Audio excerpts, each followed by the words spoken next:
అటు రవాణా శాఖ మంత్రి పొన్నం ప్రభాకర్తో ఆర్టీసీ ఎండీ నాగిరెడ్డి ఈడీలు సమావేశమయ్యారు. సమ్మె నేపథ్యంలో ప్రత్యామ్నాయ ఏర్పాట్లపై చర్చించినట్లు తెలుస్తోంది. రేపటి నుంచి సమ్మె నేపథ్యంలో ప్రభుత్వ చర్యలు, కార్మిక సంఘాల కార్యాచరణ ఎలా ఉండబోతున్నాయో మా ప్రతినిధి శ్రీపతి శ్రీనివాస్ ప్రత్యక్ష ప్రసారం ద్వారా అందిస్తారు.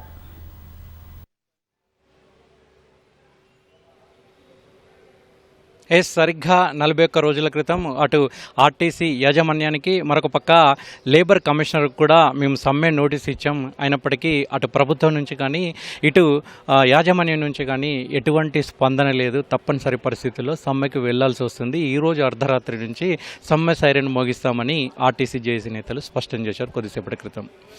మళ్ళీ కొద్దిసేపటి క్రితం వాళ్ళంతా కూడా సమావేశమై సమ్మెకు వెళ్తే ఎలా ఉంటుంది, ఏం చేయబోతున్నాం, ఏంటి అనేది సమ్మె ముందస్తు సన్నాహాలు అయితే ఇక్కడ జేఏసీ నేతలు అయితే అందులో ప్రిపేర్ అయిపోతున్నారు. ఇక మరొక పక్క కొద్దిసేపటి క్రితం మినిస్టర్ క్వార్టర్స్లో రవాణా శాఖ మంత్రి పొన్నం ప్రభాకర్ ఆర్టీసీ ఎండీ ఈడీలతో కూడా సమీక్షా సమావేశాన్ని నిర్వహించినట్లు తెలిసింది. ముఖ్యంగా ఒకవేళ జేఏసీ నేతలు ఆర్టీసీ సమ్మెలోకి వెళ్తే ప్రత్యామ్నాయ ఏర్పాట్లు ఎలా చేయాలనే దాని మీద కూడా వాళ్ళకు ఆదేశాలు ఇచ్చినట్లు కూడా తెలిసింది. దాంతోపాటు డిప్యూటీ సీఎం బట్టి విక్రమార్కతో కూడా ఫోన్లో మాట్లాడినట్లు తెలుస్తుంది. అంటే ఆర్థికపరమైన అంశాలు ఏమైనా ఉంటే దీనికి సంబంధించినటువంటి అంశాలని పరిశీలించండి, జేఏసీ నేతలు చెప్తున్నటువంటి అంశాలని పరిష్కరించే దిశగా కృషి చేయాలని కూడా విజ్ఞప్తి చేసినట్లు తెలుస్తుంది. మరొక పక్క రాష్ట్ర ముఖ్యమంత్రి రేవంత్ రెడ్డిని కూడా సంప్రదించినట్లు తెలిసింది. ముఖ్యమంత్రి కూడా వీలైనంత వరకు సమ్మెను విరమించే ఆలోచన చేయాలని కూడా జేఏసీ నేతల సమస్యల పట్ల సానుకూలంగా స్పందించాలని కూడా మంత్రి కావచ్చు లేదంటే అధికారులు కావచ్చు ఆదేశించినట్లు తెలుస్తుంది. ఇక కొద్దిసేపటి క్రితము బస్ భవన్లో కూడా ఆర్టీసీ ఎండీ ఈడీలతో కూడా సమీక్ష సమావేశాన్ని నిర్వహిస్తున్నారు.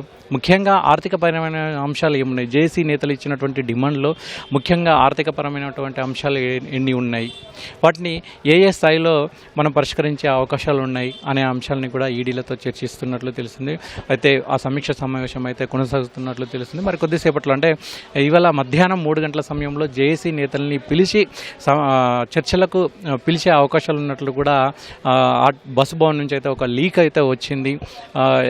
ముఖ్యంగా ఆర్టీసీ జేఏసీ నేతలు అయితే 31 డిమాండ్లను అయితే పెట్టారు. అందులో 12 ప్రధానమైనటువంటి డిమాండ్లు కూడా చెప్తున్నారు. అందులో మరి ముఖ్యంగా కేవలం 2 డిమాండ్లను మాత్రమే చెప్తున్నారు. ఒకటి, ఆర్టీసీని ప్రభుత్వంలో ఖచ్చితంగా విలీనం చేయాలి, విలీనం చేసే ప్రక్రియనైనా ప్రారంభించాలని కూడా చెప్తున్నారు. అదేవిధంగా ఆర్టీసీ కార్మిక సంఘాల నేతలకు సంబంధించినటువంటి ఎన్నికలకు సంబంధించినటువంటి నిర్ణయాన్ని వెలువరించాలి, మిగిలిన అంశాలని కూడా పరిశీలిస్తే మేము చర్చలకు వచ్చేందుకైతే మాకు ఎలాంటి అభ్యంతరం లేదని జేఏసీ నేతలు అయితే చెప్తున్నారు. మరొక పక్క జేఏసీ నేతలు ఆర్టీసీ అధికారులు కావచ్చు లేదంటే ప్రభుత్వం కావచ్చు చర్చలకు ఎప్పుడు పిలిచినా మా ద్వారాలన్నీ కూడా తెరిచే ఉన్నాయని చెప్తున్నారు. గత కొద్ది రోజులుగా కూడా రవాణా శాఖ మంత్రి పొన్నం ప్రభాకర్ కూడా జేఏసీ నేతలు ఎప్పుడు వచ్చినా కూడా చర్చించేందుకు సిద్ధమని కూడా ప్రకటించారు. మరి ఈ నేపథ్యంలో ఒక పక్క ఆర్టీసీ అధికారులు చర్చిస్తున్నారు, మరొక పక్క మంత్రి పొన్నం ప్రభాకర్తో టచ్లో ఉంటున్నారు.